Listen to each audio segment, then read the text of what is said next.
Olympic Sevens has come to a close, folks, with the women's Sevens now having completed their medal matches. The Black Fern Sevens get gold for New Zealand, which is a bit of good news in this country because that's our first medal of the entire Olympic Games. We've been waiting a few days to get our hands on a medal. The Aussies come away with nothing, which was a bit of a surprising one. Canada gets silver, and the USA snatch bronze from the Aussies at the kind of last minute in their game. We'll go through the semis and the medal matches, and you guys can let us know your thoughts on what I thought was a pretty entertaining kind of final bit of sevens action from the Paris Olympics. Semi-final number 1, New Zealand against the US, finishes 24 points to 12, so it's a pretty comfortable one for the Black Fern Sevens girls. It's kind of bookended by tries to the US. They opened the scoring, they finished the scoring with a kind of consolation one, but the middle of the game is basically all the Black Fern Sevens girls. I mean, Waka and Michaela Blyde and whatnot really stood out, putting on some points. Semi-final number 2 was a bit more dramatic with the Aussies going out to a, I guess, expected kind of 12-0 lead against the Canadians. Madison Levi and Paki getting tries for the Aussies, and then Charity Williams' try right before halftime is probably the key moment of that game because they hadn't been in the first half that much, but to go in only 12-7 down was was a pretty decent scoreline for the Canadians.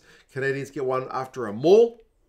Love a good maul, and I love a good maul in sevens to make it 14-12. Canada in front. Bit of pressure on. Tegan Levi knocks on her own half. 2 points down. Canada go through some phases, and Logan is able to get another kind of key try for her team to take it 21 points to 12. So that sends Canada into the final and the Aussies into the bronze medal match. The bronze medal match, the Aussies up against the Americans. That one went right down to the wire. That one had a bit more scrum and line-out faffing about that I'm used to seeing in sevens.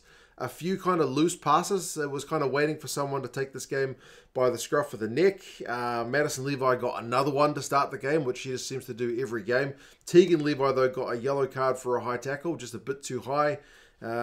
Faith Nathan had a great try-saving tackle in this game as well, where she flipped the American girl into touch. It was a really, really key moment. Although the US did still score at the end of the yellow card period to make it 7 points apiece at halftime.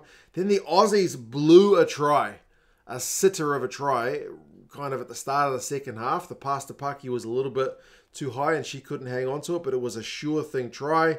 Then we get a bit of the faffing about. Then we get a scrum tight head in sevens. I think I'm seeing, I don't watch that much sevens, so I'm seeing new stuff all the time.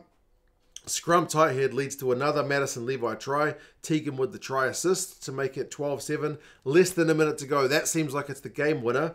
But one missed tackle on Cedric and length of the field try for the Americans, and it's straight under the sticks. So the conversion is the difference, 14 points to 12. What a result for the Americans. What a disappointing one for the Australians. And then there's the gold medal match, which finishes 19-12, which is a pretty close one. And the Canadians had the lead at halftime. I mean, Michaela Blyde was looking dangerous as always. Williams put in a nice tackle on her early. It was Pody Lane who got the scoring underway there with a nice wee show and go and bit of step action. Line break, 7-0 to the Black Fern Sevens. And then the Canadians getting pushed back on their own goal line, because I watch so much 15s. You're under so much pressure at your own 22, going backwards towards your goal line. My brain is just screaming, kick it, kick it, kick it. And over the course of the last few days, watching all the sevens, I have seen teams kick it, even in sevens, when they're under that kind of pressure, but they still ran it out. Eventually, Williams was kind of able to get a wee break out of their own goal line, so they didn't have to kick it. And then on that break, Portia Woodman-Wycliffe, who finishes her stellar career with a gold medal, although this game is maybe more notable for her getting a yellow card more than anything else. But yeah, her tackle on Williams is just a little bit too high. So yeah, 7 versus 6. What can Canada do with Woodman-Wycliffe off the field? Well, they knock it on a bit, which is a little bit frustrating. Some of their passes were loose, and then they got a knock on, although they did get one through Daniels. She kind of wasted a little bit of time to dot the ball down, which was surprising because I think it was still there was still a little bit of time left in the yellow card period. But anyway, that try was set up by Apps, the captain. I mean, she drew in multiple New Zealand tacklers and then got the pass away. So great try, 7 points apiece. And then the Black Fern Sevens looking to play from their own half before half time, and Hirini, who offloads it in their own 22, and it's Corrigan, the Canadian, who pounces on it. So turnover ball, free play for the Canadians, and they go into the half, Why do I keep saying halftime sheds? There's no halftime sheds in sevens. They just mill about on the field at halftime with a 12 points to 7 lead. So 7 minutes away from a potential gold medal. Well, the Black Fern Sevens start the second half with a bit of fire in the belly because Miller wins a breakdown penalty. They shift it wide from that penalty quickly, so Blythe is able to go over with some steps and some gas. 14-12.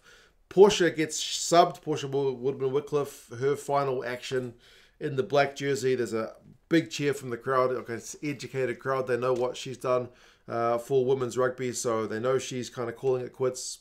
That was kind of pleasing to see her get that kind of final moment. And then New Zealand, load of phases in their own half until Hirini with the line break. Great support play. And Waka with the finishing try eats a bit of dirt when she face plants kind of into the turf, but she still scores the try, so it doesn't matter.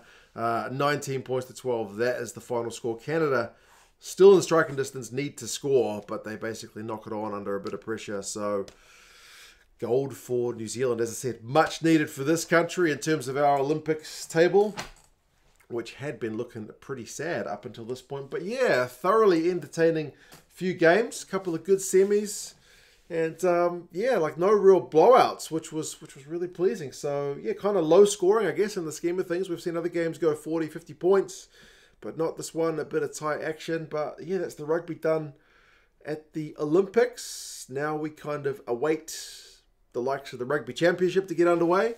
The NPC, I think, is going to get underway here in New Zealand in not too long. I believe the Curry Cup's already underway, so there's certainly still rugby going on, the MLRs and its playoffs, but for the Olympic stage, that's it. You guys let us know your thoughts. Subscribe to the channel if you haven't done so, if you've enjoyed any of the Olympics coverage. I appreciate it. It was you guys who suggested covering the sevens, which is not usually my thing, but I've certainly thoroughly enjoyed it, and yeah, you guys take care. I'll talk to you again soon. See you later.